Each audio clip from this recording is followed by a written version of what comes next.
Hey everyone, how you all doing? It is the Nature Man, and I am back out in the woods as you can see, and I'm drinking a nice warm cup of coffee. I have some ramen noodles warming up, some lunch for me today. I wanted to get out here today and just enjoy this beautiful fall day. It's a couple of days into fall now, officially, so we should start to see the leaves changing colors and everything turning bright and beautiful. So I'm definitely looking forward to that. But I wanted to recap the reviews on the coffees and offer you my explanation of why I think this coffee or these coffees are the best for when you go hiking on the trails. So let me break it down for you. All right, folks, so let's see if I can narrow it down to my top choices for this challenge, which coffees I enjoyed the most and why. So starting off with the Alpine Start coffees, they came with 3 different varieties. One was the coconut creamer, the second was the dirty chai latte, and then the original blend. Now out of those 3, I would definitely go with the original blend and the dirty chai latte. The reason being is because the coconut was okay, but it just really wasn't doing it for me. The original blend, you can add whatever you want to that for flavoring if you so desire, but that was a very good coffee as a base coffee to enjoy your experience out in the woods. And then the dirty chai latte was extremely delicious, especially because that flavor that reminds me of the holiday seasons. And it's just a warm, delicious coffee, especially for this time of year. You just can't go wrong with it. Next, I would go with Cafe Bustelo. Cafe Bustelo was slightly acidic, but not that bad, and really had a nice, smooth flavor to it. So that came second for me. And then third was Starbucks. Now, Starbucks was very acidic and bitter to taste at first at the beginning of the palate, but towards the end as it went down it smoothed out. So for me that came in third because I like a nice smooth coffee but not too bitter, so that would come in third. And then we have the last 3, and really let me break it down to you this way. I was not able to film the last 2 other than Folgers, because Folgers everybody's tried. If you haven't tried Folgers, it's what I'm drinking right now. So really Folgers comes in dead last out of all of the coffee, so I'm not even going to talk about that one. But the other 2 I believe was the MC coffee and then the Kuju coffees. Now the MC coffee calls for 16 ounces of water. So essentially you're making 2 cups of coffee in one. And when I tried it, I really did need at least the 16 ounces because it was extremely bitter. And I had to add a little more water, at least 2 more ounces, to smooth out that bitterness and really taste that flavor. So for me, it wasn't the best coffee, but it was all right. And then the Kuju coffee, that's the one that you basically put on top of here as the filter that goes on top of the cup, and then you pour the water into. I like the concept of it, but when I tried it at home in just a regular coffee cup, it only came down to like about halfway here, and the water was just about at that level. And for me, the flavor wasn't there. I enjoy coffee with chocolate, but it just I don't know, there was something about it just seemed almost too sweet for me, and I don't like sweet coffee. I like to flavor my coffee the way I like it to taste. So for me it was just too sweet. So really it came down to just the top 3 there would be Alpine Start, Cafe Bustelo, and then Starbucks. Now I want to break it down into pricing. If you want to buy the coffee as a variety for the year, let's see which direction that would go for you, and maybe that would give you an idea on what coffees you would choose to have with you when you go hiking as well. Gorgeous coffee, bitter, that's all right.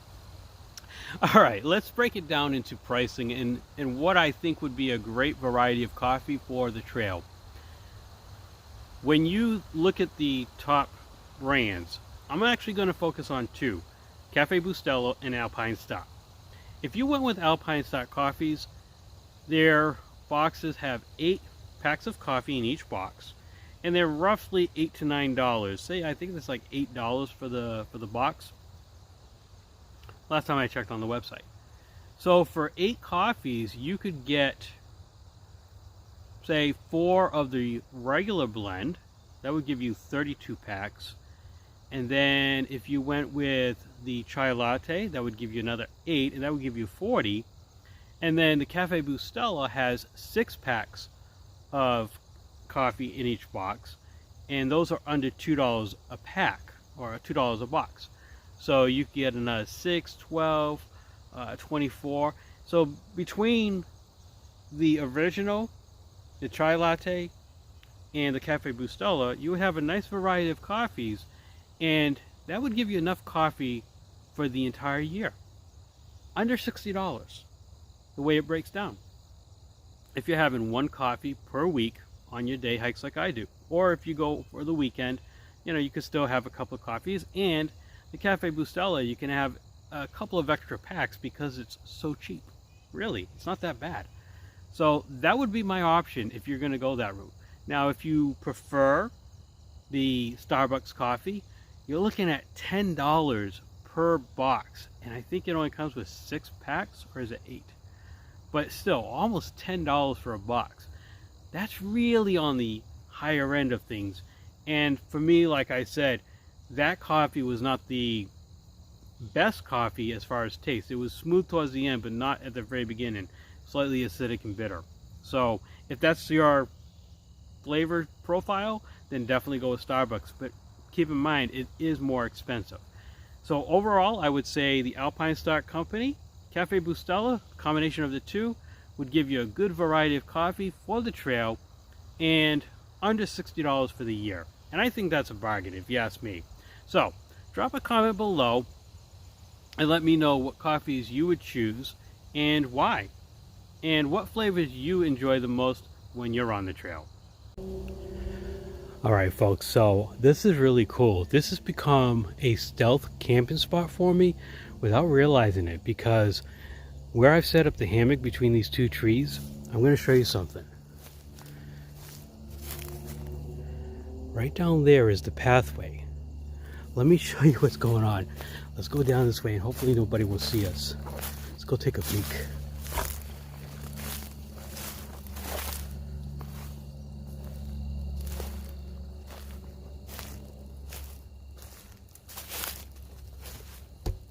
Let's be quiet. Yeah, right. Let me turn around real quick. So there's the hammock right up there.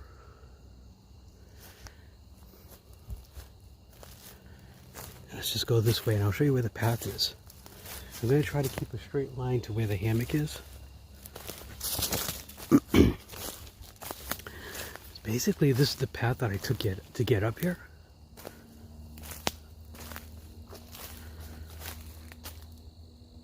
Oh wow. I'm going to try to be a little bit quiet here.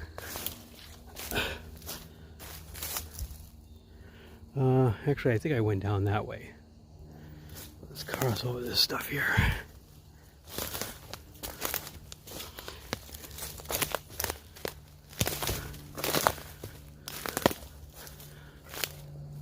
Cool tree.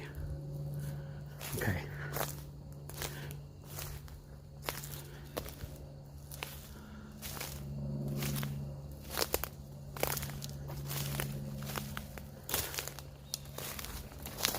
Check it out, folks.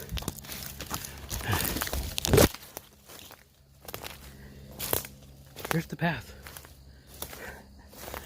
All right. So there and there. All right. So if you're walking Straight ahead, this will take you to the water. But look, can you see the hammock? I mean, I can see it. It's like right over there. Let me zoom in. You can just barely see it right there. Let me see if I can get another perspective here, folks.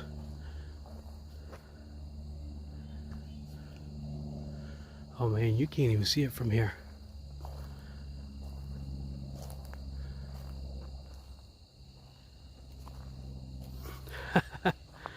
Wow. Like literally, it's just disappeared. I'm like way up there. All right.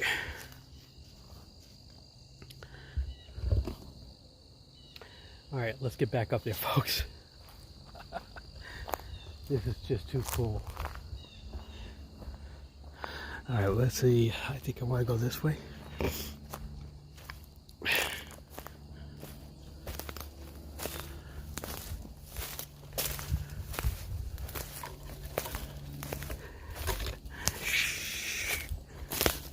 Don't make no much noise.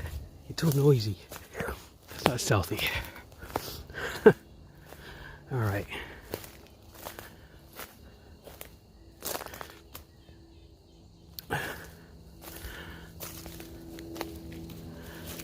Different path going up.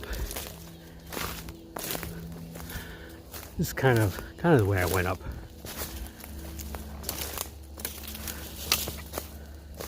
Without tripping over everything. Check it out. Okay.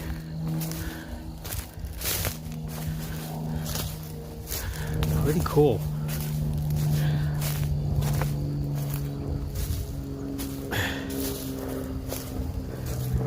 The reason why I chose this spot is because, as you can see, it actually flattens right out. So there's where I set up everything, and it flattened right out over here. So yeah, nice and open. Like I said, the path is down there, and we're just kind of tucked away up here. All right.